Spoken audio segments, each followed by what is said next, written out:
আমরা অ্যান্ড্রয়েড মোবাইলের বেসিক কিছু জিনিস দেখব।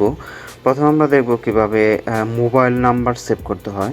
মোবাইল নাম্বার সেভ করার জন্য প্রথমে আপনাকে ফোনে ক্লিক করতে হবে। এরপর এখানে নিচের দিকে দেখবেন যে একটা আইকন, এই আইকনে ক্লিক করতে হবে। এরপর আপনাকে এখানে নাম্বার ওঠাতে হবে। যেমন আমি একটা নাম্বার তুলছি।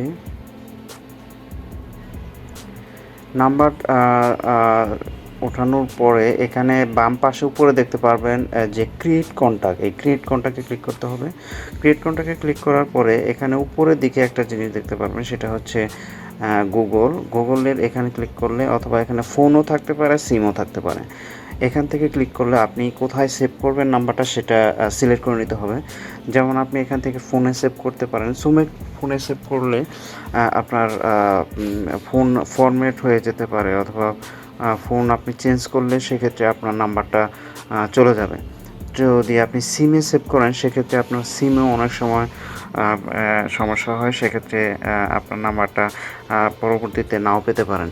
সেক্ষেত্রে আপনাকে যেটা করতে হবে, এই ইমেইলে সেভ করতে হবে। ইমেইলে সেভ করলে আপনি যদি নতুন মোবাইল কিনেন, মোবাইল যদি চেঞ্জও করেন, তাহলে ওই ইমেইল লগ ইন করলেই আপনার এই নাম্বার চলে আসবে। সো আপনি এই ইমেইলে ক্লিক করবেন। ক্লিক করার পরে এখানে নাম লিখবেন, যেমন আমি একটা নাম লিখছি। এরপর আপনি এখান থেকে আপনি চাইলে এখান থেকে আরও অপশন অ্যাড করতে পারবেন। যেমন আপনি যদি এখানে ইমেইল অ্যাড করতে চান, ইমেইল অ্যাড করতে পারবেন, অথবা এই মোরের মধ্যে ওয়েবসাইট অ্যাড করতে পারবেন। আর কোনো যদি নোট থেকে থাকে নোট অ্যাড করতে পারবেন, রিলেশনশিপ অ্যাড করতে পারবেন। আরও যদি কোনো অপশন থেকে কোনো কিছু অ্যাড করতে হয়, সেই জিনিসগুলো আপনি এখান থেকে অ্যাড করতে পারবেন। এছাড়া আপনি এই নাম্বার থেকে কল আসলে যদি আলাদা রিংটোন সেট করতে চান, সেক্ষেত্রে এটা এখান থেকে চেঞ্জ করতে পারবেন। এরপর সব কিছু দেওয়ার পরে আপনাকে যেটা করতে হবে, এই সেভে ক্লিক করতে হবে। ওকে, সেভে ক্লিক করলে এটা নাম্বারটা সেভ হয়ে যাবে। এরপর আপনি যদি নাম্বারটা পরবর্তীতে বের করতে চান, যা সেই ফোনে ক্লিক করে এখানে সার্চ করলেই আপনার নামটা চলে আসবে। আর আরেকটা ওয়েতে বের করতে পারেন, সেটা হচ্ছে কন্ট্যাক্টে ক্লিক করে যদি আপনি এখানে দেখেন, এখান থেকেও আপনি নাম্বারটা সেভ করতে খুঁজে বের করতে পারবেন। এরপরে আমরা দেখব মেসেজ কীভাবে সেন্ড করবেন। মেসেজ সেন্ড করার জন্য প্রথমে আপনাকে এই অল অ্যাপসে যেতে হবে। এরপর মেসেজে ক্লিক করতে হবে। মেসেজে ক্লিক করে আপনি যদি কাউকে মেসেজ পাঠাতে চান, জাস্ট এই নিচের এই আইকনে ক্লিক করতে হবে। এরপরে কম্পোজে ক্লিক করতে হবে। ওকে, এরপরে এখানে আপনি যাকে পাঠাবেন তার নাম্বারটা এখানে লিখতে হবে। এরপরে নাম্বারটা সিলেক্ট করতে হবে। করার পর আপনি এখানে যে টেক্সটটা পাঠাবেন, যে মেসেজটা পাঠাবেন সেই মেসেজটা এখানে লিখবেন।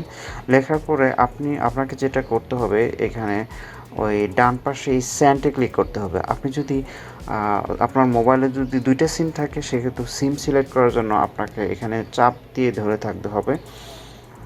এরপর আপনি এখান থেকে সিম সিলেক্ট করতে পারবেন, আপনি কোন সিম থেকে আপনি মেসেজ পাঠাবেন। তো সিলেক্ট করে আবার এই সেন্ডে ক্লিক করলে মেসেজটি চলে যাবে। এভাবে আপনাকে মেসেজ পাঠাতে হবে। এরপরে আমরা দেখব আপনার নতুন মোবাইলে এই সফটওয়্যারগুলো থাকে না, যেমন ইমো, ফেসবুক, বিভিন্ন সফটওয়্যার আপনার থাকে না, সেগুলো আপনাকে ডাউনলোড করে নিতে হবে। সেটা কিভাবে করবেন? সেটা করতে হবে আপনাকে অল অ্যাপসে ঢুকতে হবে। এরপর আপনাকে প্লে স্টোর নামে একটা সফটওয়্যার, এটা মোবাইলের ডিফল্ট থেকে থাকে, এটাতে ক্লিক করতে হবে। এটাতে ক্লিক করে এখানে আপনাকে জিমেইল দিয়ে লগ ইন করতে হবে। ওকে, এখানে ঢুকলেই আপনার প্রথমে ইমেল অ্যাড্রেস দিতে হবে, পাসওয়ার্ড দিতে হবে। ইমেল অ্যাড্রেস আর পাসওয়ার্ড দিয়ে লগ ইন করতে হবে।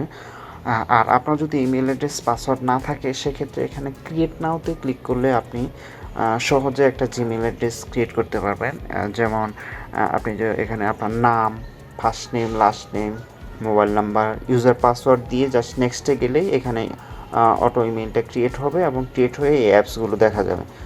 এখন আপনি যদি এখান থেকে কোনো অ্যাপস সার্চ দিতে চান, যেমন আমি যদি এখানে লিখি ইমো, তাহলে দেখেন এখানে ইমো চলে আসছে। আমি এই সফটওয়্যারটি ডাউনলোড করেছি, ইনস্টল করেছি, এজন্য এখানে আপনার আপডেট লেখা আসছে। আর আমি যদি এখান থেকে অন্য কোনো একটা অ্যাপসে ক্লিক করি, তাহলে দেখতে পারবেন যে এখানে এই ইনস্টলে ক্লিক করলেই আপনার এই সফটওয়্যারটি ইনস্টল হবে। এরপর আপনাকে যেটা করতে হবে সেটা হচ্ছে আপনাকে হোমে যেতে হবে।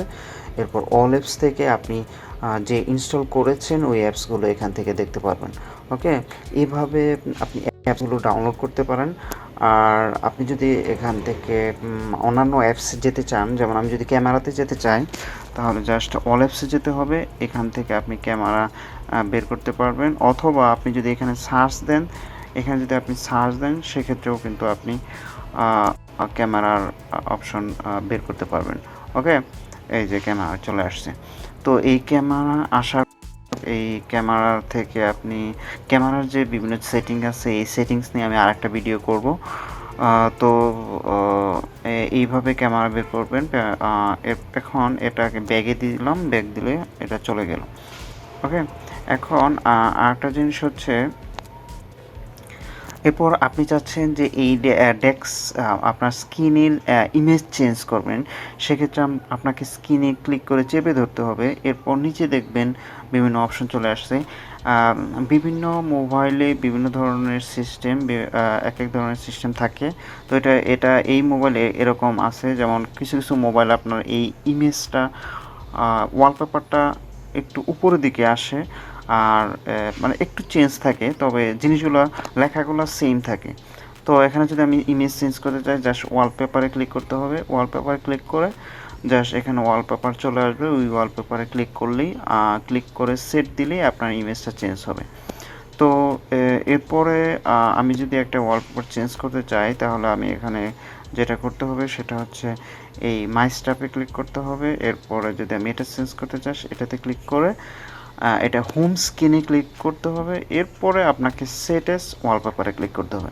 তাহলে আপনার এই আমি যদি আবার হোমে ফিরে যাই তাহলে আপনার এই দেখেন ইমেজটা চেঞ্জ হয়েছে। তো এখানে যদি আপনি কোনো একটা উইডগেট অ্যাড করতে চান সেক্ষেত্রে আপনাকে যেটা করতে হবে সেম এখানে ক্লিক করতে হবে। এরপরে উইজেটসে ক্লিক করতে হবে। উইজেটসে ক্লিক করার পরে আপনি যদি চান এখানে আপনি কুইক লিন অথবা এখানে আপনি অন্য কোনো ইমো অথবা ম্যাপ কোনো অপশন অ্যাড করতে চান তাহলে সেক্ষেত্রে এখানে অ্যাড করতে পারেন। যেমন আমি যদি স্লিপ টাইমার এটা অ্যাড করতে চাই, জাস্ট সেখানে চেপে ধরে থাকতে হবে, এরপর এখানে ছেড়ে দিলেই এই অপশনটা এখানে চলে আসবে। এবং কি এই অপশনের যে সেট আপটা এখানে করে নিলেই ওই সেট আপ অনুযায়ী আপনার এটা যদি আমি এটা হচ্ছে একটা স্লিপ টাইমার, এই স্লিপ টাইমটা স্টার্ট করলে আপনার এইখানে ওই স্লিপ টাইমারের যে ওইটা এখানে চলে আসবে। তো এভাবে আপনাকে ওই স্ক্রিনে উইজেট অ্যাড করতে হয়। এরপরে আপনি এছাড়াও আপনি যদি বিভিন্ন ধরনের অ্যাপস এখানে ওপেন করতে চান, জাস্ট অল অ্যাপসে গিয়ে এখান থেকে ওপেন করতে পারবেন। আরেকটা জিনিস দেখাচ্ছে, আমি এখন একটু সেটিংয়ে দেখাবো।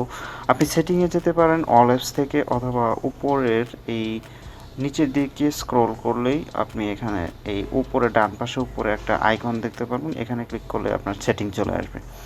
আপনি সেটিংস থেকে আপনি ডিসপ্লে সেটিং, রিংটোন, সাউন্ডসের ভলিউম কমানো বাড়ানো থেকে শুরু করে বিভিন্ন অপশনগুলো চেঞ্জ করতে পারেন। যেমন আমি সাউন্ডে ক্লিক করলাম, আমার রিং আসলে ভাইব্রেট হবে কিনা সেটা আমি দিলাম, সেটা আবার অফ করে দিতে পারবেন। অথবা আপনি এখান থেকে রিংটোন চেঞ্জ করতে পারেন, আপনার সিম ওয়ানে কোন রিংটোনটা বাজবে সেটা সিলেক্ট করতে পারেন। এটা ক্লিক করার পর এটা আসলে জাস্ট ওয়ান্সে ক্লিক করতে হবে। এরপর আপনাকে এখানে রিংটোন সেট করে নিতে হবে। এরপরে আপনাকে যেটা করতে হবে সেটা হচ্ছে এখান থেকে আপনি মেসেজের রিংটোন চেঞ্জ করতে পারেন, টাচ সাউন্ড চেঞ্জ করতে পারেন, এটা হচ্ছে সাউন্ডের অপশন। এরপর আমি যদি ব্যাগে যাই, ব্যাগে থেকে আপনি এখান থেকে ডিসপ্লের ব্রাইটনেস কমাতে বাড়াতে পারেন। এরপর আপনি আইকন চেঞ্জ করে নিতে পারেন। এভাবে আপনি ওই আপনি যদি এখান থেকে টাইমসের চেঞ্জ করতে চান, যা সেই সার্চে লিখতে হবে যে ডেট অ্যান্ড টাইম লিখলে আপনি এখান থেকে ডেট অ্যান্ড টাইম চেঞ্জ করে নিতে পারবেন। তো আমার এটা অটোমেটিকভাবে টাইমটা অ্যাডজাস্ট হয়ে গিয়েছে। এরপর আপনি এখান থেকে আপনি যদি লক করতে চান, লক স্ক্রিনে ক্লিক করে আপনি এখান থেকে লক লক অ্যাড করতে পারেন। যেমন আমি এখান থেকে যদি লক স্ক্রিনে ক্লিক করি, পিনে ক্লিক করি, আমি এখানে 2 বার পিনে ক্লিক করে ওকে দিলে ওই পিনটা এখানে সেট হয়ে যাবে। ওকে, এভাবে আপনি লক সেট করতে পারেন। এছাড়া আপনার মোটামুটি বেসিক যে অপশনগুলো এগুলোই যথেষ্ট। এরপর আপনি এখান থেকে অন্যান্য অপশনগুলো চেঞ্জ করে নিতে পারবেন। তো এরপর আপনি এখান থেকে যদি গুগলে যেতে চান, গুগল ক্রোম অথবা বিভিন্ন অ্যাপসের যে বিষয়টা বলেছিলাম সেটা এখান থেকে তো ওপেন করতে পারবেন। এরপর যদি আপনি ইন্টারনেট কানেকশন অন করতে চান, সেক্ষেত্রে আপনাকে যেটা করতে হবে, উপর থেকে নিচ দিকে টাচ স্ক্রোল করলে উপরে দেখতে পারবেন প্রথমে ওয়াইফাই, সাউন্ড, এরপর মোবাইল ডাটা। এটা যদি আরেকটু স্ক্রোল করি, এখানে আপনি দেখতে পারবেন যেখানে ওয়াইফাই কানেক্টেড আছে। আপনি যদি মোবাইল ডাটা কানেক্ট করতে চান, তা সেখানে ক্লিক করতে হবে যে মোবাইল ডাটা কানেক্ট হয়েছে, এবং এটা কি সিম 1-এ হয়েছে নাকি 2-তে হয়েছে সেটা দেখতে পারবেন আপনি যে মোবাইল ডাটাতে। এখান থেকে আপনি চেঞ্জ করতে পারবেন কোনটাতে আপনি ডাটা ইউজ করবেন, 1-এ নাকি 2-তে।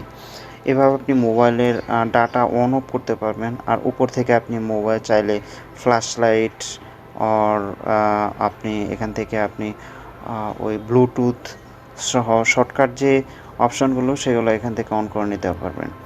তো আজকের মতো এখানে শেষ করছি। পরবর্তীতে আরও বিভিন্ন অপশন নিয়ে কথা বলবো। পরবর্তী ভিডিও দেখার জন্য আমার চ্যানেলটি সাবস্ক্রাইব করে রাখবেন। সবাইকে ধন্যবাদ।